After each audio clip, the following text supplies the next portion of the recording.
everyone, this is Carlito Fluito from Rain in Rosas, and welcome to this new episode of the podcast of Rain in Rosas. Today we are with Jos Baker. Jos Baker, he has an amazing career, not only as dancer, but also more into the physical theatre.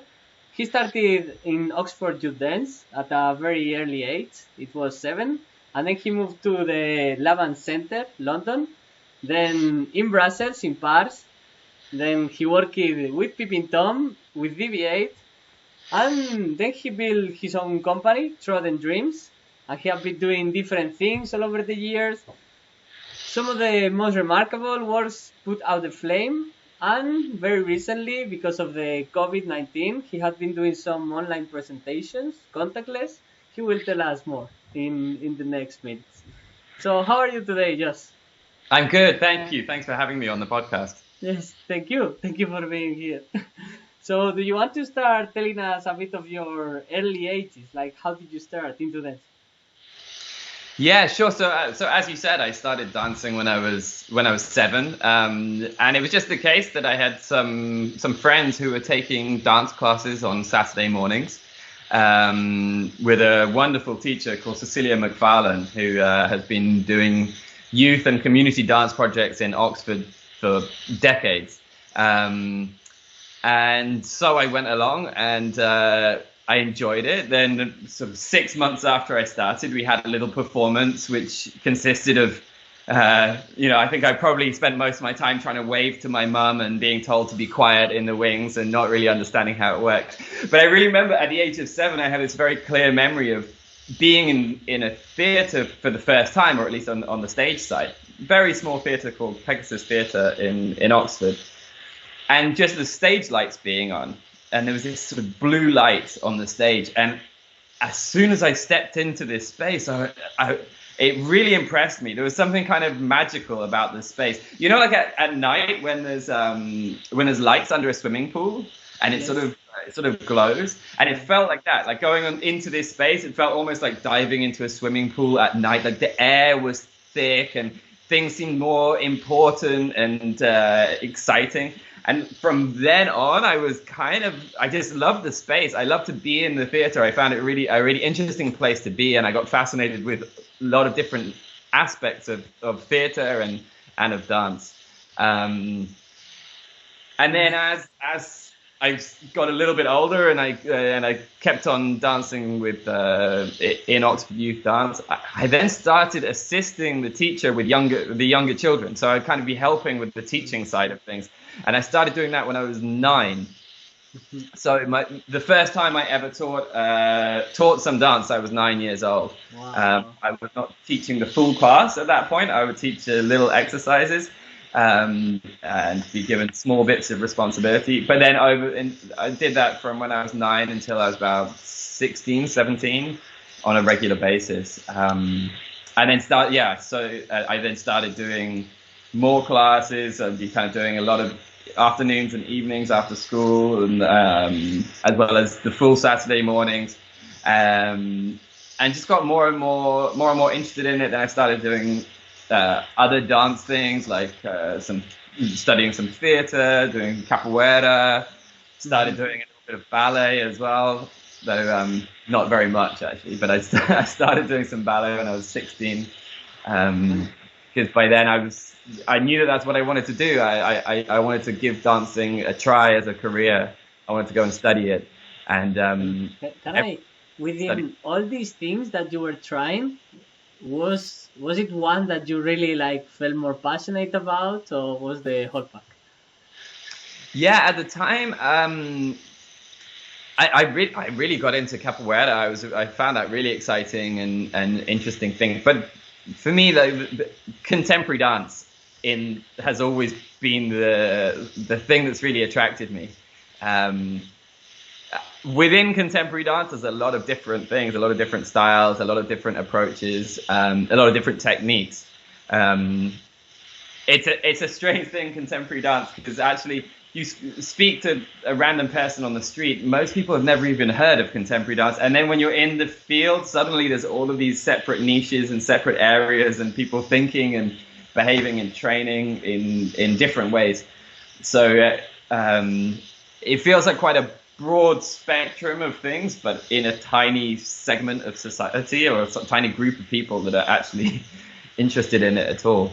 But yeah, so broadly speaking, I wanted to be a contemporary dancer since I was a kid.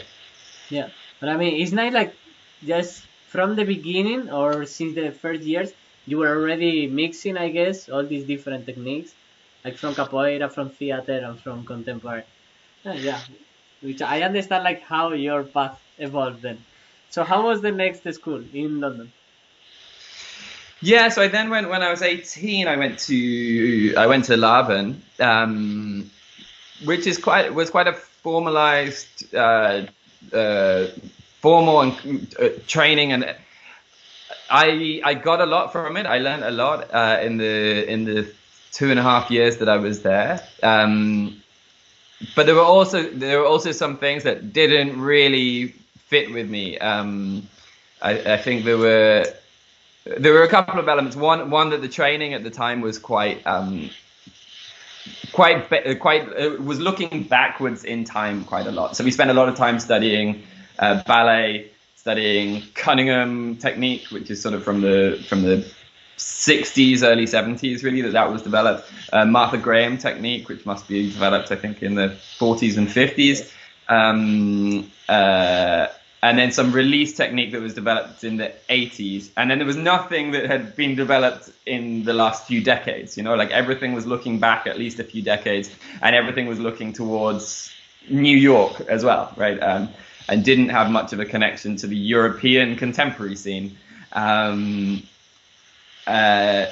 And I started to find that a little frustrating. I thought that it was not really where my interest was, and I didn't really feel like it was where the future of dance was, to be kind of looking backwards to the other side of the Atlantic. I kind of wanted to be heading in a different direction artistically and technically. There was also this other side to it, which is that I arrived there when I was 18, and I made friends with a lot of non-English people, a lot of people who traveled from other places to come and study in London.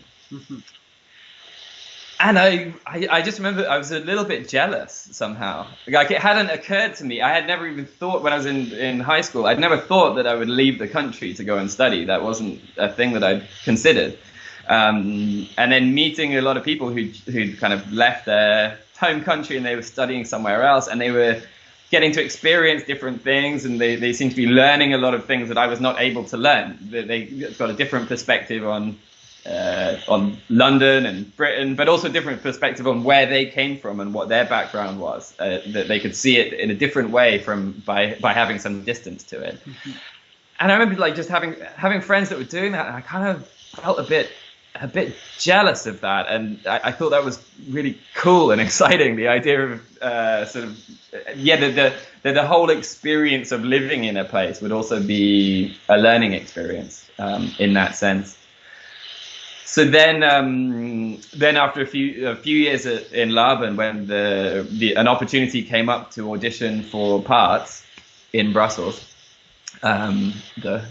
which presumably is what the title of this podcast comes from, I imagine, from Rosas. So the opportunity came up to audition for that school, and I did it not really expecting to pass, and even if I did, not really expecting to change schools. And actually, I couldn't even do the final round of the audition at the time because I was shooting a movie then, a small dance film.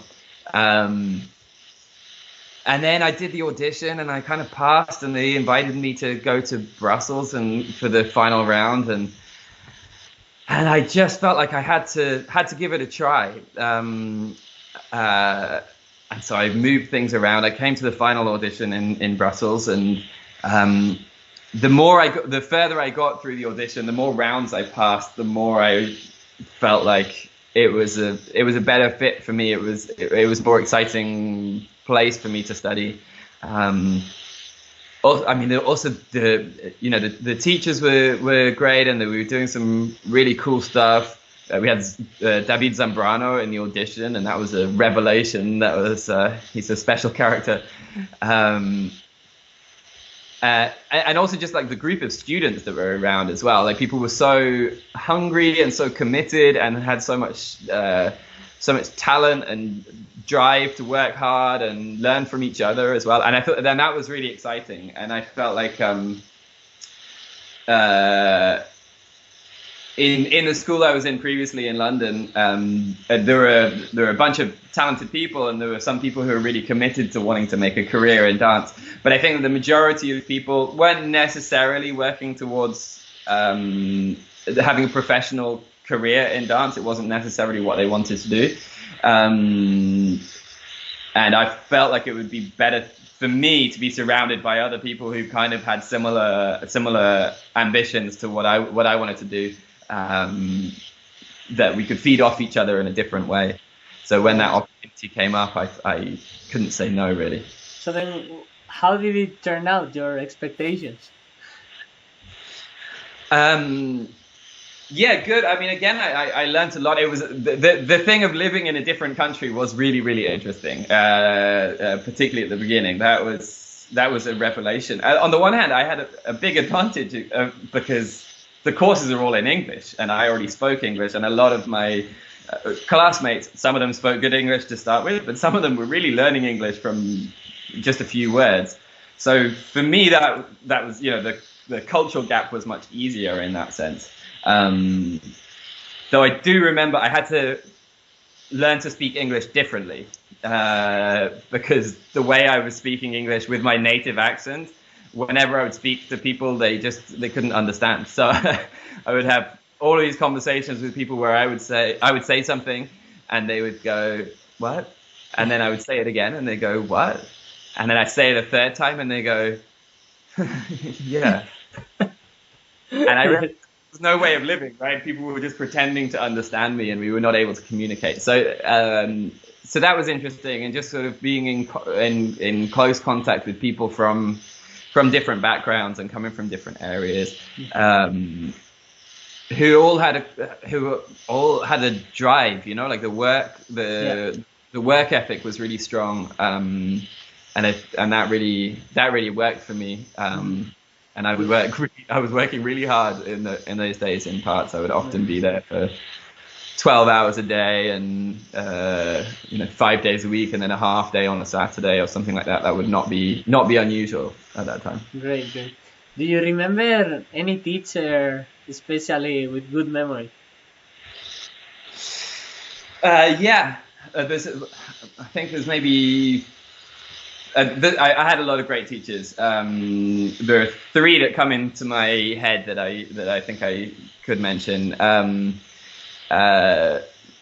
So one of them is, I mentioned already, is Cecilia McFarlane, who teaches youth and community dance. Well, she's retired now, but she was doing that. And without her, there's no way that I would have found dance in the way that I did. There's no way I would have found the passion for dance in the way that I did. So without her having such a skill of getting kids particularly engaged and interested and building up their confidence and creativity and sort of enthusiasm for doing it, without that, I wouldn't have had any other teachers in dance afterwards. So I kind of have to give credit to her first of all. Then I would also say that David Zambrano, who I mentioned before as well, when I first came across him and started learning, particularly flying low and passing through, but also some other things as well. The techniques themselves were a revelation to me, and they were informed a lot of what I found was possible. But also the methodology of teaching I thought was really, really fascinating. And since that, I've gone on to teach a lot, and there's a lot about the process of teaching that I picked up from him. The idea of sort of how to run a class, how you keep people engaged. Some simple pedagogical things about just like the repetition makes things stick. that also sometimes using humor and using performance in the teaching of performance, so that you can perform things as you're doing it. It doesn't have to be dry. You can turn it into a performance, which I think is kind of relevant for teaching anything. But when you're teaching something related to performance, it makes total sense that you perform it while you do it, you know. So I thought that amongst other things was really interesting from him. There's a lot of others I could mention. I think I would pull out the ballet teacher that I had for a while in parts, Janet Panetta, who is a fantastic ballet teacher. And with her, the thing I would particularly point out is her ability to read bodies, to understand, to be able to see what a body is doing, and be able to give quite specific corrections. You know, it's like if you move your right shoulder forward, you'll do a third pirouette, and then you do it, and you're like, oh wow, yeah, that just worked suddenly, you know. And it's sort of like a magic trick when you can do that. And since that, particularly in my when I've been doing teaching, that's a skill set that I've been working on and trying to develop as well. How to, with a different vocabulary, but how can I just quite give information, read information from people's bodies, understand what needs to change, and then give that information as clearly as possible, and so that people can also really see concrete development, that things are justified as well. Yeah, that's another thing that that I thought she was really good on in the way she taught ballet. She would be really clear about what is about technique and what is about aesthetics. She would draw a distinction between these things. So sometimes, like the positioning of a hand in a certain way, is just because that's how the look of ballet is, right? It should look like that because that's how it's supposed to look, which is fine. And then there'd be other things where she says, no, this is not about the look. This is like, you need to move your hip there because it will work better. Because in order to achieve this movement, that has to happen. And she would do both. I mean, she'd say sometimes, you know, we're doing ballet. Let's put the design around it.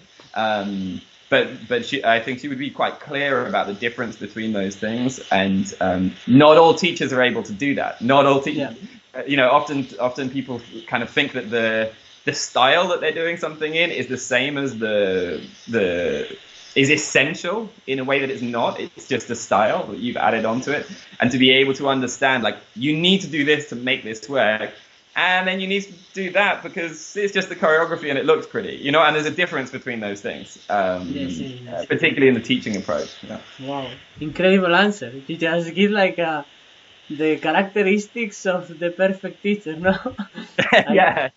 Keep the students engaged, like make it humorous with performance, like running the class, entertaining, and then read the bodies. Yeah. Well, as I said, I mean, I started kind of teaching a little bit, not a lot. I wasn't fully teaching, but when I was 9, and throughout when I was studying in parts, the way I paid for my rent and for my tuition fees was by teaching classes to kids and adults at the time. And then after I graduated parts, I started teaching for professionals as well and teaching on training programs. So it's something I've been thinking about and interested in for a very, very long time, for decades. So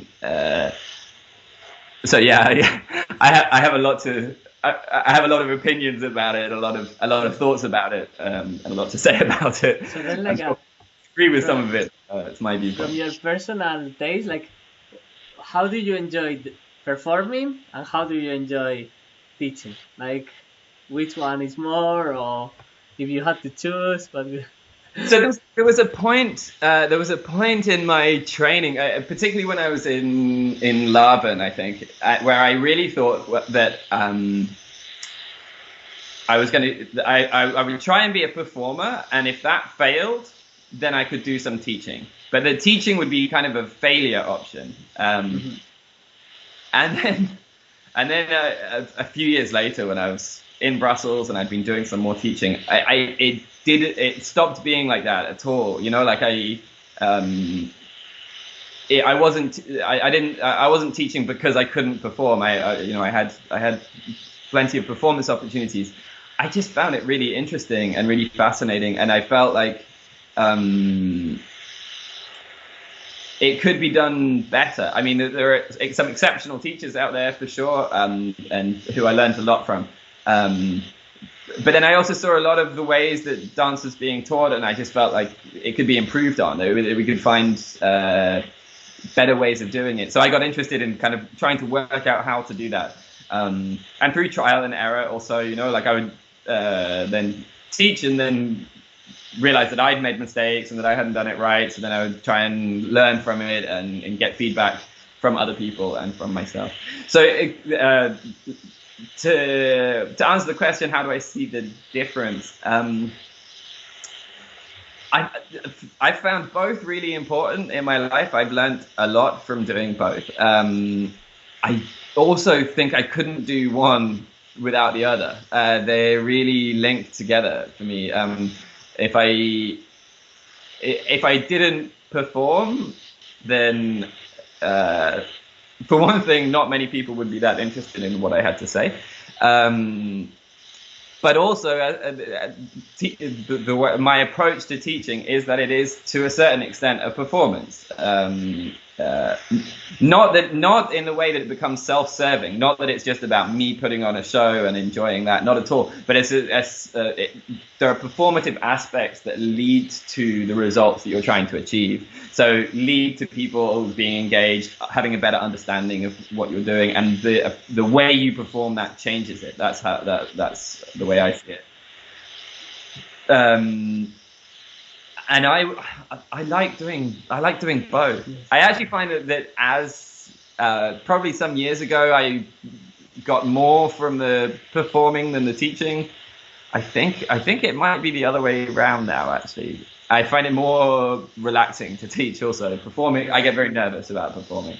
So then, let's say, which one is your type of student? So what is the student has to be interested on to have a good experience with you as a teacher? What is the type of student? I think my favorite type of student is probably actually the a bit difficult, like not taking everything immediately, that they want things, they're slightly skeptical, but in an intelligent, open but skeptical. I think that they're willing to try things, but they want it. They want to know why, and they want to know what it's for and what the benefit of it is. I think that was me when I was a student, and a lot of teachers find that very annoying, for sure. It's like, shut up, stop asking questions and get on with it. I like those slightly annoying students because I find it more challenging for me. It makes me have to really concentrate and make sure that I can back up what I'm saying and what I'm doing, and that there's good reasons for it, that I'm not just wasting people's time. So I kind of people who will be open but thoughtful and critical at the same time. I sort of like that. And for someone that is interested in your work, are you focused on any specific technique, or you cover like a wide range of performance skills? In terms of technique for the work that I make, I tend to use quite a wide range of different techniques, from some stuff that's really small, some stuff that's more acrobatic and virtuosic, more extreme, sometimes some theatrical elements. The ability to kind of act or hold a sense of character is something that I find really interesting with dancers or performers. I think rather than one particular technique, what I find really interesting in dancers that I'm going to work with is versatility, creativity, and commitment.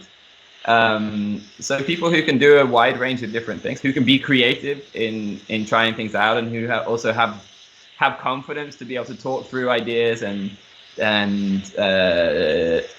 kind of develop ideas together and come and discuss things back and forth. I find that a very attractive quality.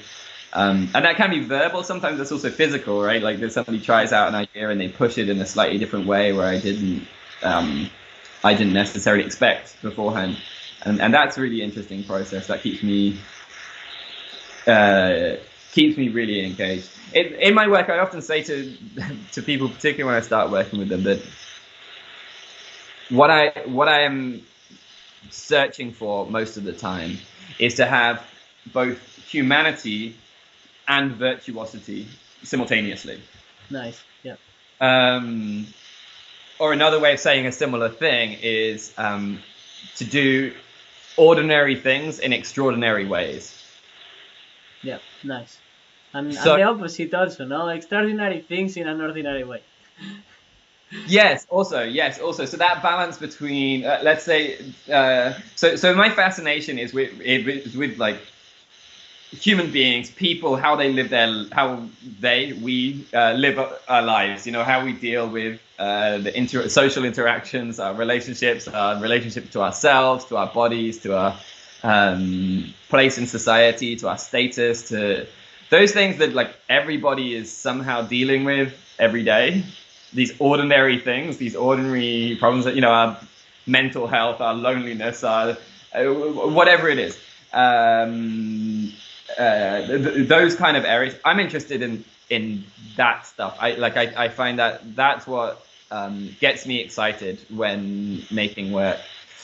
At the same time, I love to see really, really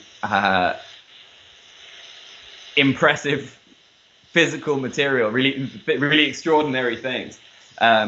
People who can do crazy things with their body, things that are just incredibly detailed and fine, or really fast, or very specific and surprising. The sorts of things that actually most people cannot do all day, every day. You know, that it takes training and takes discipline and takes the work and talent and all that sort of thing. So my interest is really when you can combine those things, right? Exactly, so the final result is not pedestrian, and it's not particularly talking about sort of necessarily high-minded philosophical ideas. It's talking about how to get through a day, how to get through a life, you know, how to survive in this crazy fucked up world that we live in. But then doing that in special and hope as much as possible, unique and new ways. I mean, that's really the hope and the drive, is to try and find different ways of talking about these things that we all know and that we all experience a lot. And it's not always brand new. You know, sometimes things look like other things that have happened, but the search is always to try and find brand new ways of doing it, brand new thoughts. Yeah. Actually, I agree with you with this view of developing a performer, an artist that is polyphacetic, that has different set of skills, and then he can use, because the idea is like getting the best at something statistically is very difficult, because every day there are new people doing more amazing things. So the other approach, they want to be a generalist, but like high quality generalist in different skills. I found it like more, like it has more successful options probably on the medium term. I find it more interesting. I think actually in terms of the dance market in general today, I think that it's more you're more likely to get work that way these days. Yeah. There's so many jobs that require a level of versatility, that require, I don't know, a little bit of acrobatic skill and a high-level contemporary technique, including floor work and some theatrical ability, and maybe the ability to sing. You know, like that's not unusual for people to looking for that kind of skill set these days. Yeah. So I think it serves people well to be, as you say, be a generalist. Sorry, I just want to add one thing onto that. And I think actually that thing of like being a generalist, or like having a lot of different abilities, also allows you to then specialize in what makes you, like be a really individualist, individual natural specialization. So rather than trying to fit into the form of a particular of any particular technique, rather than trying to be the perfectly defined ballet dancer, for example, then you're able to, by knowing lots of different areas and having some insight into different areas, you're able to bring them together, and take what you want, take what interests you and what you identify with, and then turn that into something that is your own and that is different and is unique and special about that individual. Yeah. So by studying lots of different things, you actually get to be more expressive of yourself and who you are and how you like to move, than if you spend than if you go purely down the path of trying to move like somebody else does.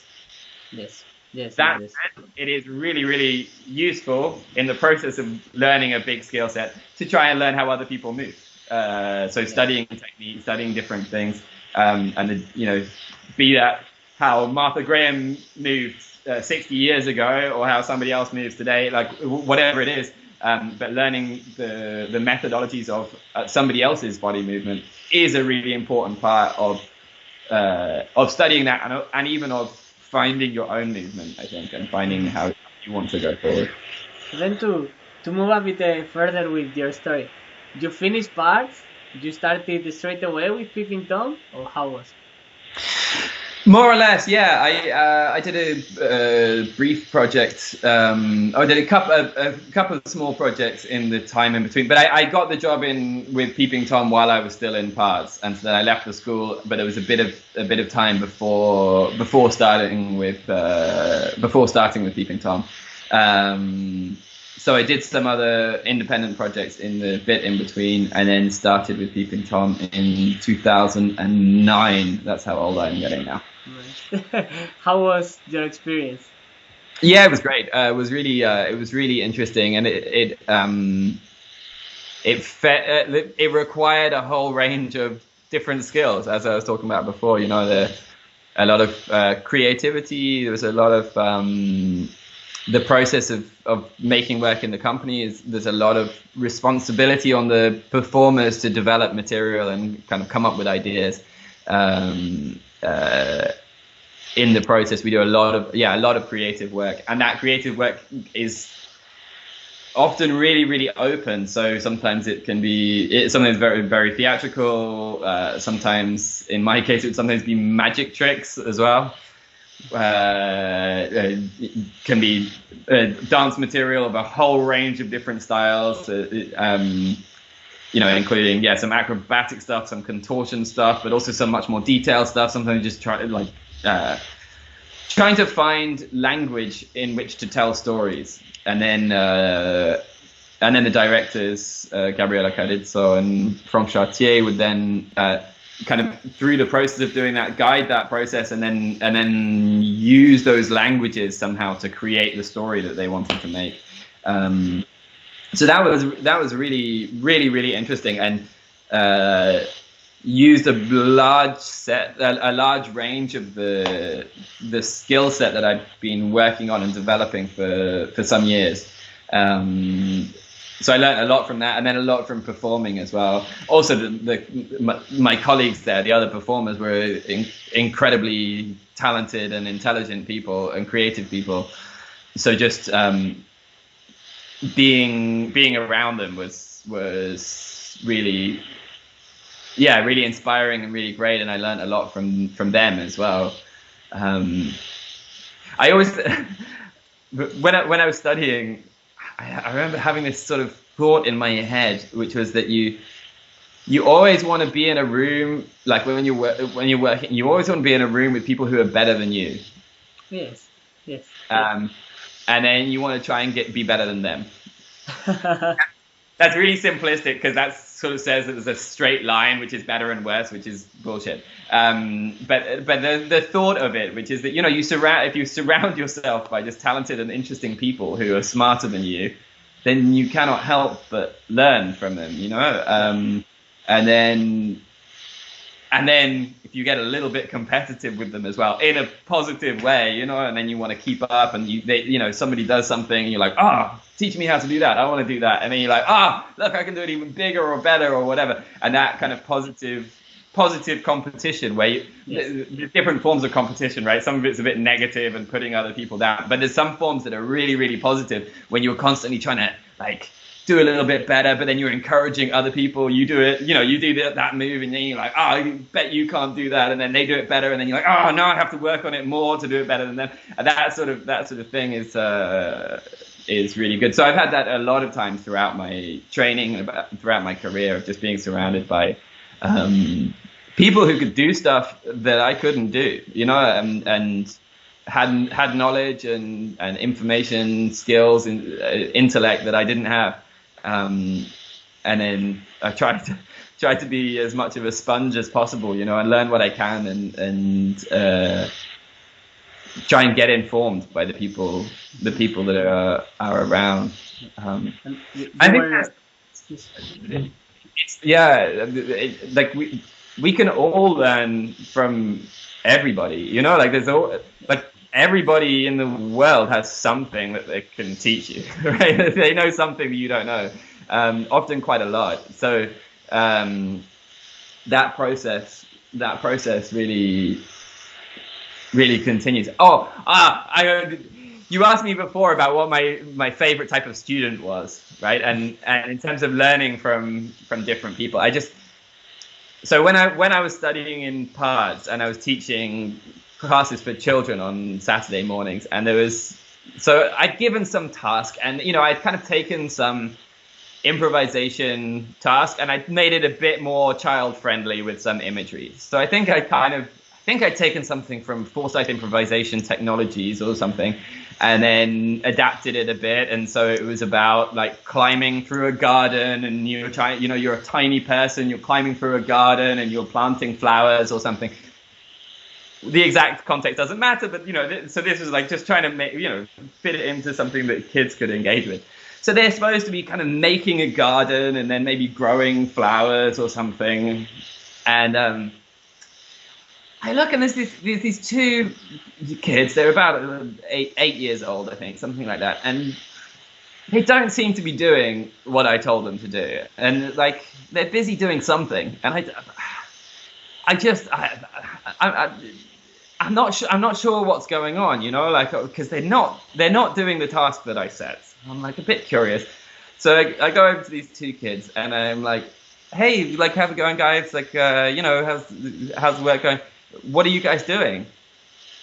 And they look at me like completely innocent, like I'm just asking a kind of stupid question. And they go, we're being robot tigers. What tiger? And so I was like, well, and then, they just, and then they're like, is that wrong? And I think about it for a second. I'm like, no, I mean, how can you say that it's wrong to be a robot tiger? It's definitely not wrong. Like, that's cool, right? Robots and tigers, amazing. Especially when you're 8 years old. So then, and so I was like, no, keep going, keep doing what you're gonna do. And so, like, moments like that, I really learn from the kids as well, like, or from different people. You can learn so much from those moments that they just committed to the idea, and actually that they decided that this was going to be interesting, and they just entered fully into the creativity, and they've gone to a place that no adult would ever go in that process, right? They never have no grown up would ever get to being a robot tiger from where we started, and that openness, that ability to just like be creative and think outside the box, which is like that quote that is puts Picasso, but a lot of things are put on Picasso that he may not have said, but which is that the line is something like, everybody is born an artist, the challenge is to remain one while you grow up. Yes. Whether it is actually Picasso or not, I don't know, but it's a nice quote anyway. And yeah. So also because you work briefly also with DV8, isn't it? So then you can explain a bit of how was your role during your work there, and then some of the differences between Peeping Tom and DV8. Yeah, so I went to DV8 very briefly. Actually, it was for part of the creation of the show. John, basically, they'd been auditioning for guys to fill these roles for a long time, and I ended up. There was a small private, and they hadn't found the people that they needed. So I ended up doing a private audition with just a couple of other people. With the company and with Lloyd, and then he was interested and wanted me to go. So I had to, and I was actually on the next week. I was on tour in Japan. So but they needed me there in the studio in London as soon as possible. So I ended up coming back from Japan, getting the job while I was in Japan, and having to come back to Brussels and move to London in, I think, 24 hours or 48 hours. I had to just like pack up my stuff and move. I mean, I didn't manage to move all my stuff over there. I put it in storage somewhere, and then started the process with them, so they'd already been going for some months, and it didn't work out in the end. So I didn't stay for the whole creation. But it was really different. It was quite a shock. I was also jet lagged and had just come from another culture, and it was quite a shock. So much less about kind of improvisation and development in that way. That things that Lloyd Newson has a very definitive idea about exactly what he wants from before. And in Peeping Tom, there's a bit more of a sort of discovery process as the creation is going on. So that was a bit of a shock to the system, like of just having to be like very precise very quickly, and not kind of mess around with things, not play with things as much. But I thought the work was fantastic. It was also the using text and movement together in a very specific way. There's a lot of text delivered quite quickly, with very precise and very tight movement at the same time. And that was it was really interesting, challenging, and intriguing experience. And the show in the end was really great that I was not in, but it was a really interesting show. And again, some like amazing. The cast is amazing. So you just again like with a lot of people who are really really good at what they do and really talented and know how to do it. And it's a privilege every time you get to be every time I get to be in those situations, like surrounded by very talented people. It's always an exciting opportunity and a time to learn, and steal things. But I think it's very very useful information for people that are within more physical theater or they want to explore this field. That in a company like Peeping Tom, maybe they can explore and grow more themselves. And in a company as DV8, it's more about executing the idea. I think you can grow both in both scenarios. There's a lot of ways that you can grow in either of those companies. I think that Peeping Tom puts more emphasis on the performers developing the material themselves than they do in DV8. That was my experience. But at the same time, but being able to execute and perform the stuff that Lloyd Newson requires is a massive challenge and a really interesting thing. And his work is fantastic. I've loved his work for a long time. Yeah. So. And it takes, in order to get that stuff to work and look as good as it does, it takes a lot of training and a lot of practice and a lot of precision and a lot of skill from the performers. So I think there's a lot that people could grow in either of those companies. It's just in different ways, like you're going to develop. Yes. Yeah, agree. Actually, I'm very interested in these two companies, especially because I think at least as far as I know, they are like the big ones working with text and with a more scenographical and also a more clear narrative as well, which is something that we stand for from Brain in Rosas, like develop, put the the text together with the movement, and then tell a story and build the universe around. But it's good these differences, that only from inside you can know this. Yeah, because I think for for an audience there are some obvious similarities between the companies, as you said. Yeah. That it's that quite narrative driven theatre, physical theatre with movement, and I think those are, and as you say, often with a kind of cinematic feel to a certain extent. Yes. But at the same time, the working process is really different, and there are a lot of things that are quite different between them as well. So then we can move to your company, no? Tell us about it. The name is Trodden Dreams. Yeah. So it's called Trodden Dreams, and it's sort of a name that I've given to the creative work that I make, which happens in several different contexts. The name of the company comes from a poem, actually, or it's a bastardization of a poem by Yeats, W.B. Yeats, and the last two lines of the poem are, and actually I'll read it to make sure I get it correct. I've spread my dreams under your feet. Tread softly because you tread on my dreams. It's a beautiful poem. The whole thing's quite short and it's worth reading. I don't remember it all off the top of my head, but so this idea of treading on dreams, I thought. What does it mean exactly? Like stepping on. So to tread is to step. To be trodden on is like the past tense of that. So something that's trodden on, like you do with grapes, like to make wine. You step on the grapes, you're treading the grapes. So there was the name for it came out of this idea of, like, on the one hand that it's this, we step on dreams, then also we walk the dreams, or we move the dreams that we have. But there's also to be trodden on is a bit of a negative thing. It's like to get pushed down. So then the idea of sort of destroying dreams was also in my head. Nobody ever understands why it's there or what it's for or what it means, but that's kind of what my thought process was around it. And then since 2014, and you have been creating constantly, no? Like 1 or 2 pieces every year, it seems. Yeah, I mean, 1 or 2, or often even 3 or 4.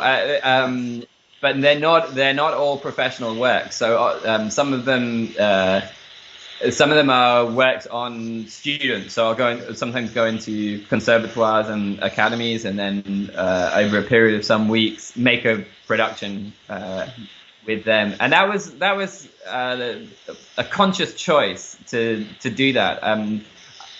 I had. On the one hand, because of the teaching that I've been doing, I had the opportunity to do it. Like, people were asking me to do those kind of things.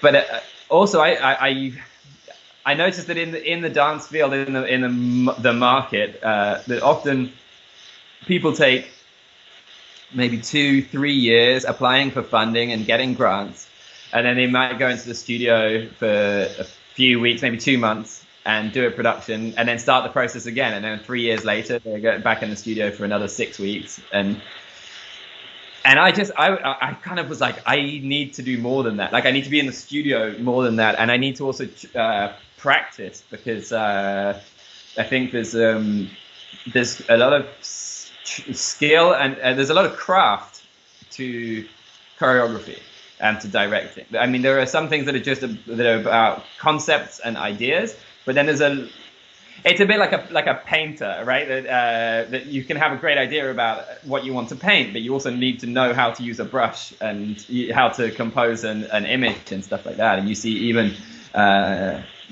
Picasso, again, right, could draw a perfect life drawing of somebody, could do a perfect sketch of somebody's face, and then is able to mess with that because he had an understanding of how that works. And kind of what the rules are, and you need to understand what the rules are so you can break the rules. More or less.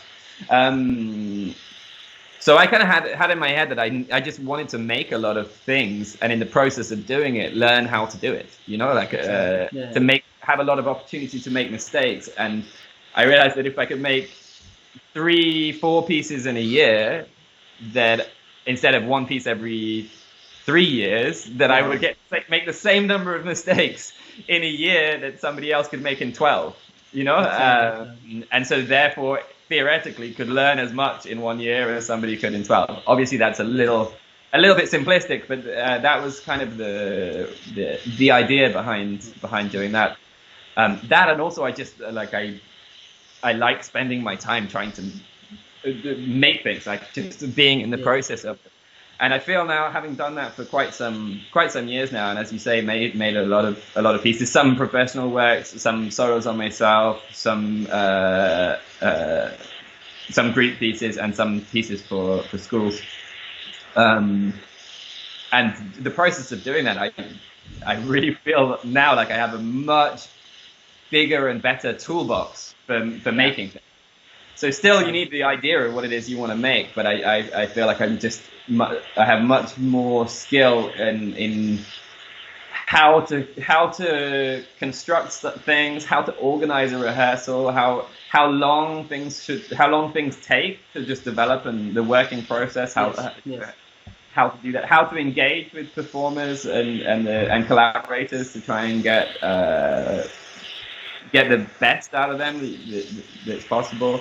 And also, as I said, understanding what the rules of composition are, like what the principles are, and I studied that at various points throughout my education, including, but not exclusively, in parts, where Anne-Therese de Kirchmacher often uses a lot of kind of mathematics and geometry and understanding of some sort of classical forms of composition, and the golden ratio, other sort of principles around how composition can work.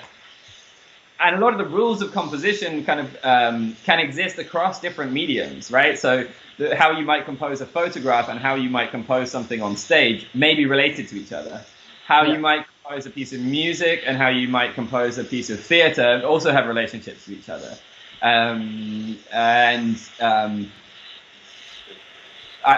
Having been interested in it for a long time, I now cannot listen to a piece of music or watch a movie or read a book without analyzing how somebody has constructed it, how it's put together, which is really nice in a way, because I learn a lot from it, like of seeing what rules people are following, how they're breaking them or changing them, or what they're doing in different forms and what effects it has, not just in dance but in different mediums. It's also a bit annoying because I never really switch off. I don't think I'm alone in this, but I'm constantly like analyzing, thinking about it. I can't just watch it, you know.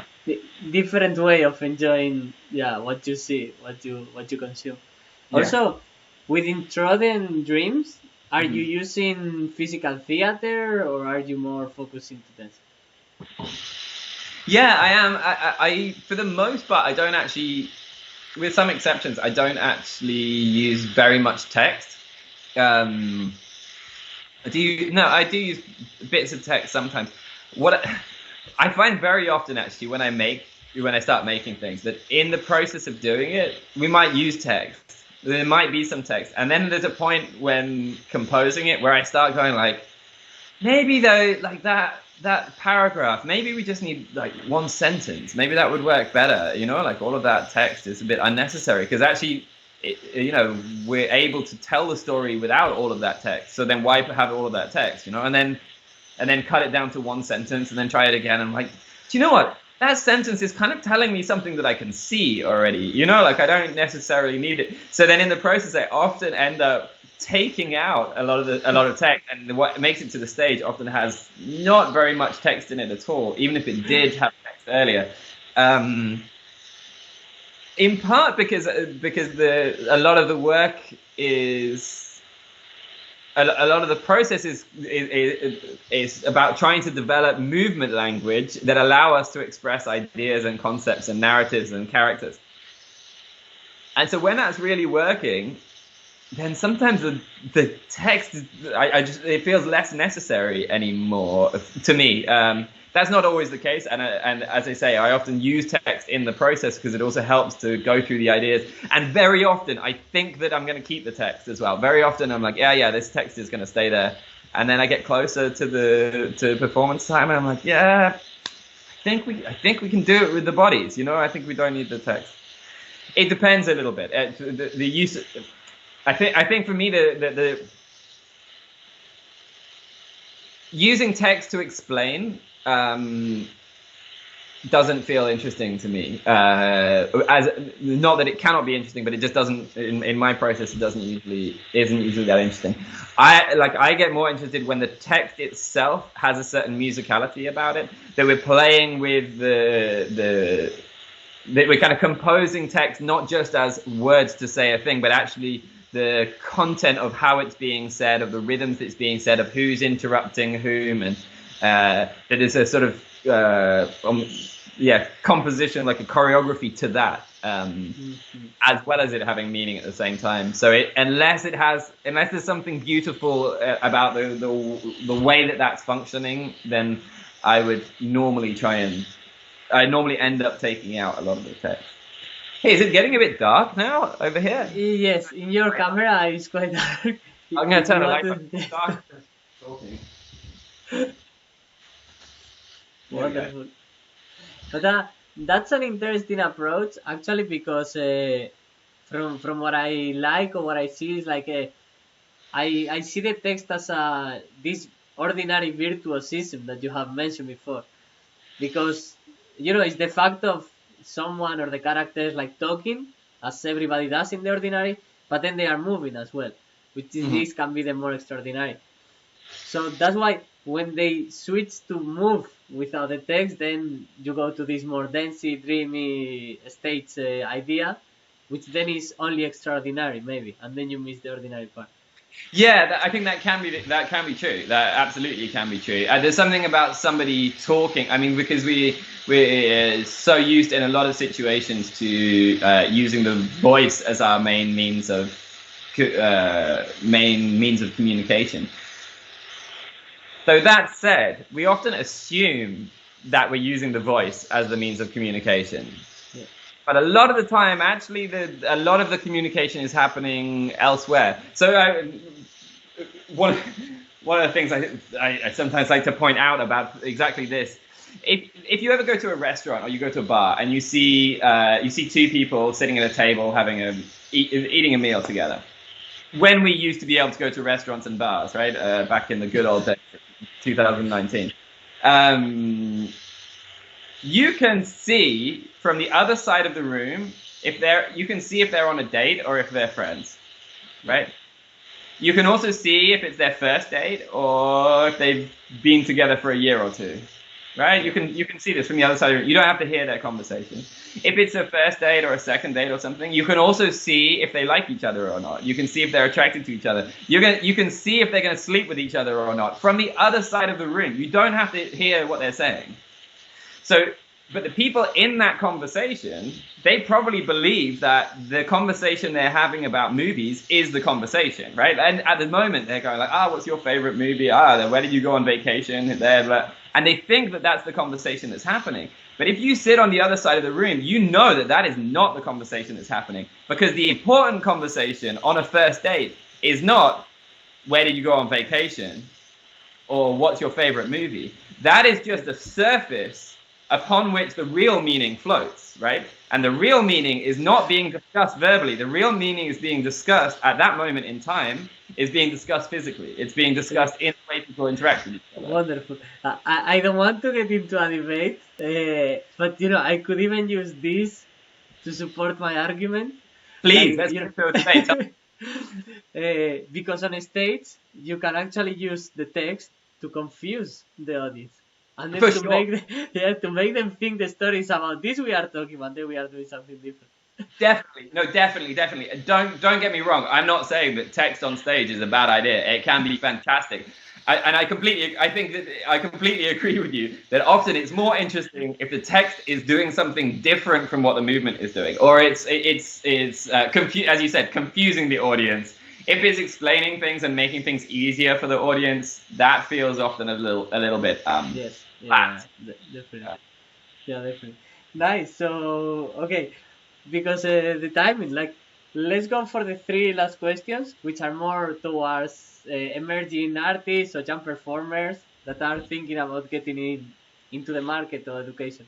So the first one, for a dancer that wants to have like this 4-year education, would you have any advice or any recommendation? Yeah. So the advice that I normally give out to somebody who's looking to go into dance education is don't do it. It's a really terrible idea. Okay. You should definitely not do it.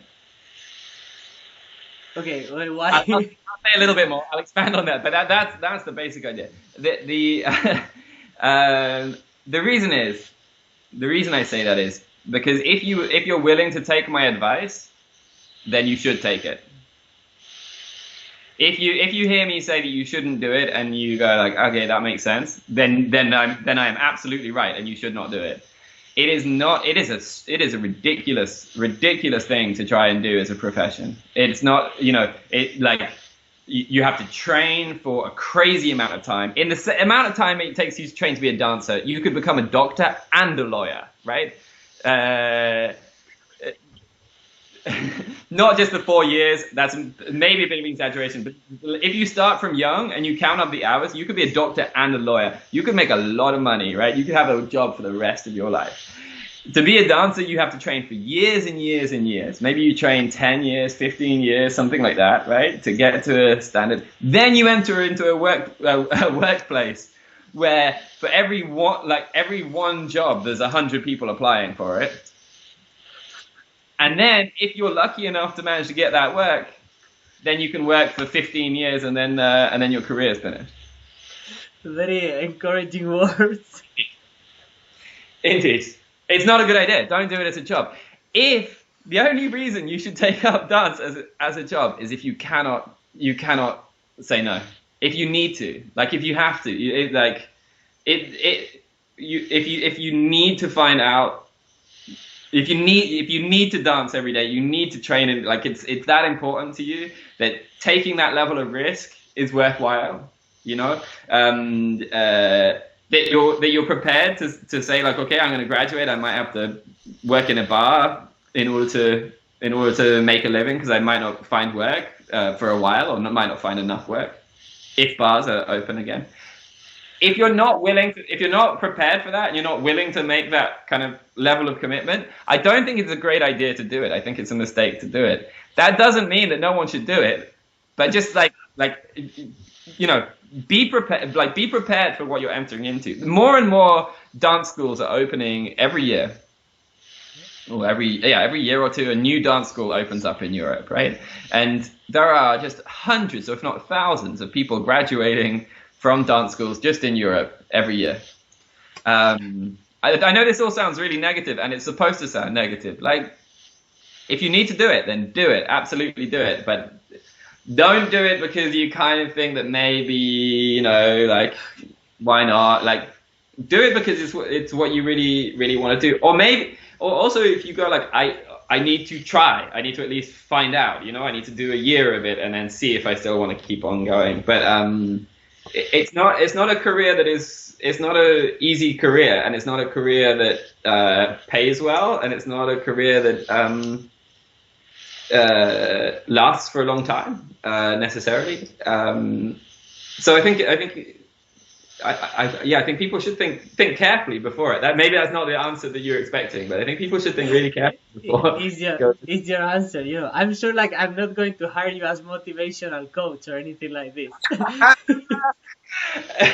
Well, don't get me wrong. Then, if you want to go for it, then go for it. But it's not. If anybody needs my encouragement to tell them that it's a good idea, they shouldn't do it. Jos Baker, it's good for learning physicality, learning the text, learning acting. Perfect. If you want the motivation. Yeah. Well, it depends. I think that is motivating. I think that depends. I think it depends on what on what your viewpoint is, right? And what your personality is. So when I was 18 years old, right, and I was about to go into dance school, 17 years old, if someone had told me that, I would have said, fuck you, I'm going to do it. Nice. Right? Nice. And I would have found that motivating, actually, you know? And that, sorry, I don't know if I'm allowed to swear, but I just did. Go for it. But that, like, that you know, that if you, I think that it requires that level of commitment where you're like, I need to do this, and no one can tell me that I cannot do it, you know, like, because it's what I have to do, and it's what I really care about and what I really love. Yeah. And I find sometimes when someone, throughout my entire training career, you know, one of my favorite things was someone's like, you can't do that, it's not possible. And I'm like, oh, really? You know, like, is that really you think I can't do that? Okay, come on then. Like, I find that really motivating, and I think in this field, having that kind of attitude, maybe I'm just projecting because it's how I see it, but having that kind of attitude helps you a lot, and it helps you through some of the rough times, and helps you through the long hours and the hard work and the aching muscles and the bruises and the cuts on the top of your feet and the burnt skin and all of that stuff. That to have a little bit of that attitude, I think maybe you don't find it, maybe it's not motivating, but I think to some people it is. I'm sorry, I want to tell one story. So I had another fantastic teacher, actually, Salva Sanchez, who, I think it was him. No, maybe it was someone else. Or if I'm misquoting him, maybe it was someone else. So, but somebody basically said it's impossible. Said it's impossible to go from lying down on the floor to standing up in one movement. That you need two movements. You need to close in and then open up. Right? There's different variations of that, but you need to close your body and then open your body in order to go from lying down to standing up. And they said it's impossible to do it as one single movement. So I see your face now. I'm thinking. Yeah, I'm thinking. And you're a bit skeptical. You're going like, that doesn't sound good. I did break down, so I'm thinking possibly. All right, there we go. But then your reaction is the same as my reaction to that. Someone says it's impossible, and I'm like, yeah, really? I'll tell you. You know, like, it's a bit, because you're now going in your head. You're like, I can do that, right? Or you're like, can I do that? I'm going to find out. You're going to give it a try, right? And anyone else listening, give it a try. See if you can work it out. I spent like 6 months trying to prove this theory wrong, and got some of the way there. But I'm curious to see anyone. Like, I didn't manage to completely prove it wrong, but if I bent the rules a little bit, I think I could kind of get there. Jos Baker challenge. Great. Good. Okay, I have 2 other questions. I don't know if I want to make them. Why? It was a woman. Because I'm talking too much. Sorry, you got me on a roll now. No, not because you talk too much, but because you know, I have this mindset, and this is the idea. No, we try to spread the idea of it's tough, it's rough, but I mean things are changing also. Market is opening up, and you know, it's possible. But actually, I wanted to add on your answer. There are some big writers that have had a very close approach to art also. Like Bukowski, for example, he has this poem about do it only if it bursts out of you, no? Mm-hmm. And Kafka also, I think he used to mention this idea of, I mean, I write because I need. It's not the thing I have to do, or it's because, I mean, he was working there in the office, no? And then he was writing because it was a need of his body, his mind, his soul. So it's also a quite good thing, no? Like, if your soul needs to dance, then no matter what people tell you, just do it. Then you're gonna do it. I do actually want to add one clarification. I think that if you want to dance, anyone who wants to dance should dance. I think dance all day, dance all night, dance whenever you want. You know, take dance classes, go do dancing. I think everybody should dance. I think everybody can dance. When someone says they cannot dance, I find this ridiculous. You know, like, how can you not dance? Unless you are completely 100% paralyzed, cannot move anything, then you can dance, right? So what I'm saying about discouraging people from going to formal education is about deciding to do dance as a career. Yeah. Deciding to do it for your job. That's what you have to be careful of. That's what you have to be a little bit think carefully about. You don't have to think carefully to dance. Everyone can dance. If you want to study some dance, go do it. It's a great idea. So we can link it with the next question, which is like, what would you advise to a dancer that is struggling to get into auditions and then accept it and go through the audition? For companies or for schools? Auditions for companies? For companies. Companies. Yeah, I think that I think that's the hardest part of this industry. You know, I think that thing of constant rejection of trying to fight for the right, you know, to try and find that job that you want in the right situation is incredibly emotionally draining and frustrating, because also you know, if you want to dance and you want to get your career started and whatever, I think it's incredibly hard. So the first thing I would say is just like I empathize, you know, like it's a tough ride, and it's the hardest thing to deal with, I think, maybe with injury as well in this profession. I would say a couple of things.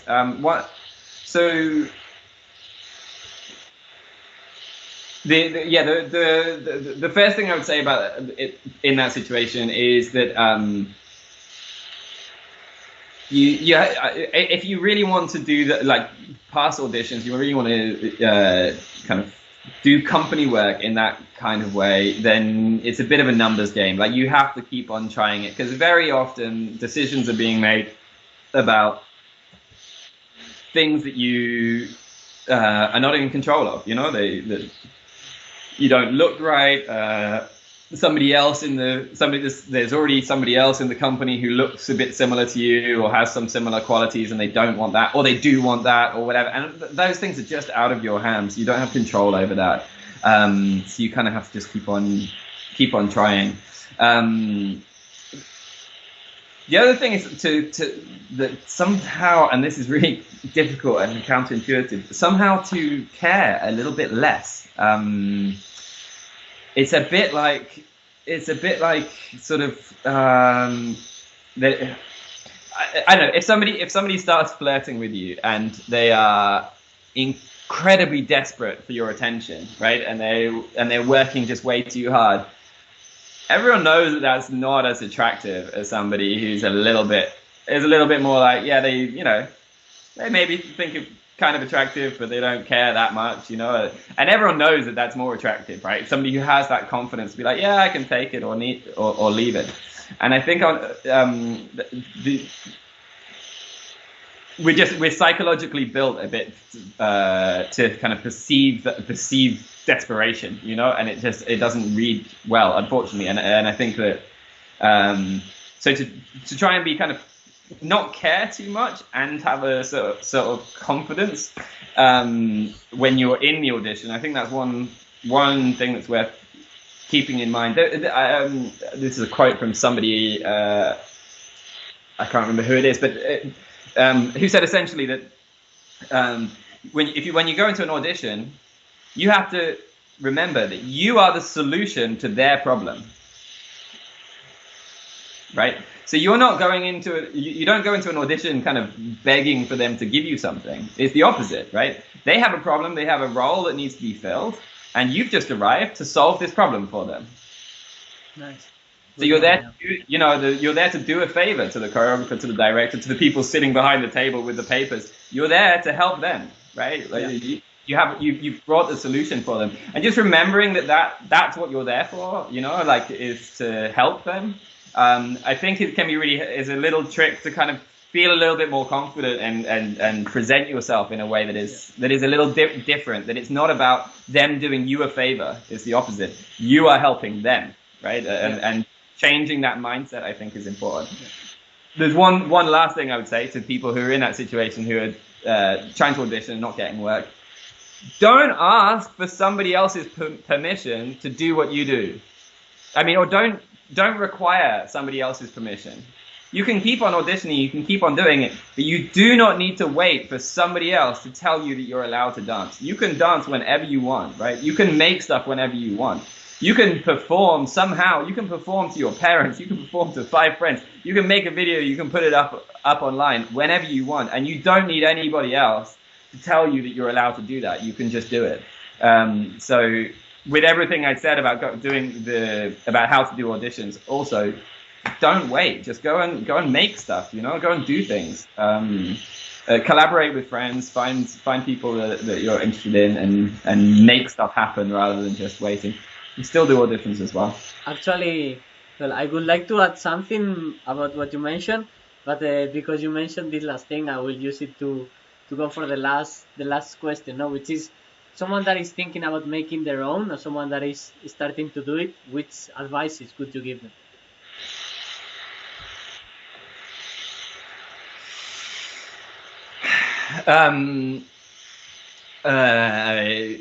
Which advice would I give to people who are wanting to make things? Practice, practice and learn. Try and make lots and lots, and don't believe that your first idea is the best idea. Also, your first idea is unlikely to be your best idea. It might be, but just the law of sort of the odds are, the percentages are that your first one will not be your best idea. So keep on experimenting and trying things out and coming up with ideas, and don't fixate on an idea too early and for too long. Like there's a right time when you have to go like, oh yeah, now I have this idea and I have to work on that and make this work. But make sure that you are constantly reflecting on those decisions.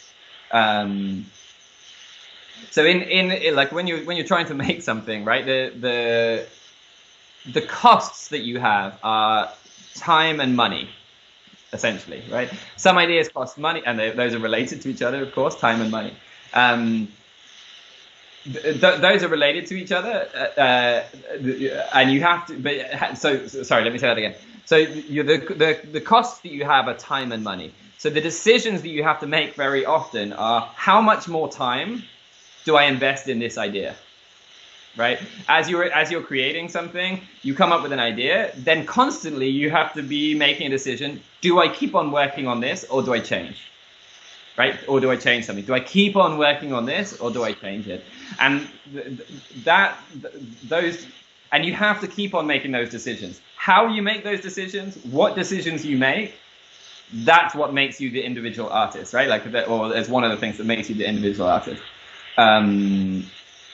But the decision of if you should keep on going or not, it is just really, really important. And that's in relationship to how much you have to spend, how much time you have, how much money you have to spend.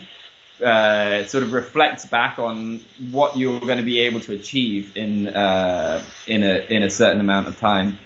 That sounds very kind of academic and about production, which it is. But kind of what I mean is that, like, if you have an idea and you start trying it, you start writing something, and then you get to the end of the first chapter, and you've written the first chapter, and then you go like, actually, it's not very good. Like, it's not very interesting. The characters aren't very great. The setting's not very interesting. Then it's very, very easy to go like, well, but I spent some time writing the first chapter, so I should write the second chapter now, right? And that's a mistake. Like, to decide when to go like, no, I'm going to kill that and move on, is really, really important. And be aware of that as you make. Be aware of that. Be aware of not killing things too early before an idea has really had the chance to get worked out, before you've had a chance to really try it. If you kill it already, then maybe you've lost something really special. But also, if an idea keeps on not working, keeps on not doing what you want it to do, and you keep on working it anyway, then you're losing time, and by losing time, you're losing the opportunity to work on something else. Yeah, and maybe that's really obvious. I don't know, but that took me a while to kind of learn and understand that thing. And it's something really difficult to. I mean, actually, for writers, they have this job which is editors, and editors work on eliminating ideas, basically. So, yeah. And the dance world is really missing some editors very often. I don't know if you have this as well, but my God. I go see a lot of things and I'm like, oh, wow, if they cut a third of that, it could be a strong piece. But that's also my taste, right? I like things to be quite fast.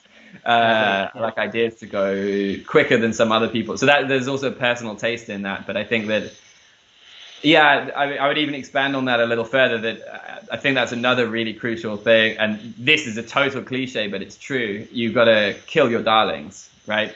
You have to try and take away as much as you can without losing stuff. Like as you're composing things, try and take away as much as possible. Like say if you have one action, you have repetition of an action and you do it 20 times, try and do it 15 times. Is it better or worse, right? And then try to do it 10 times. Try and do it 3 times.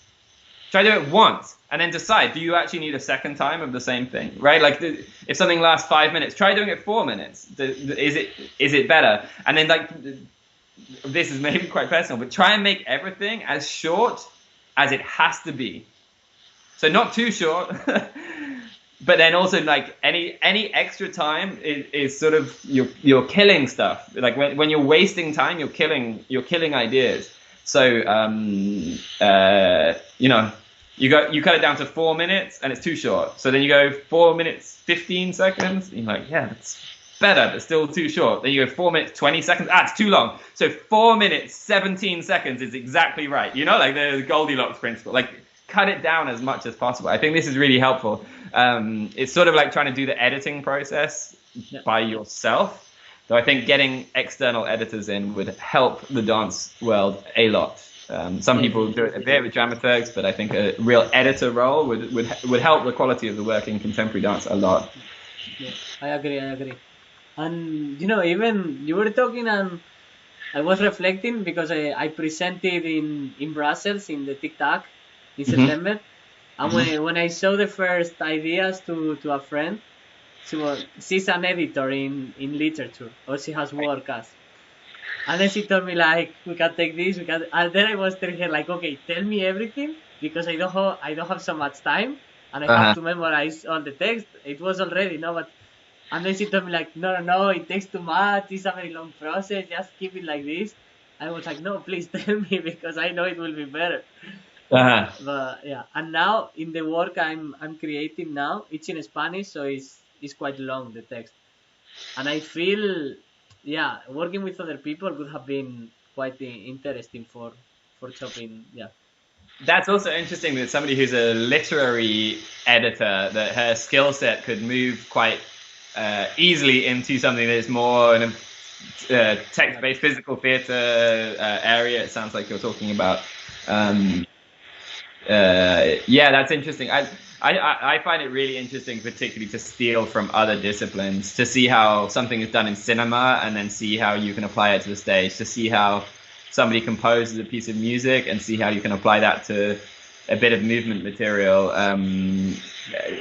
It's an even more expanded view, like that same thing that we were speaking about much earlier, where we were talking about being a generalist or having lots of different technical capabilities as a performer.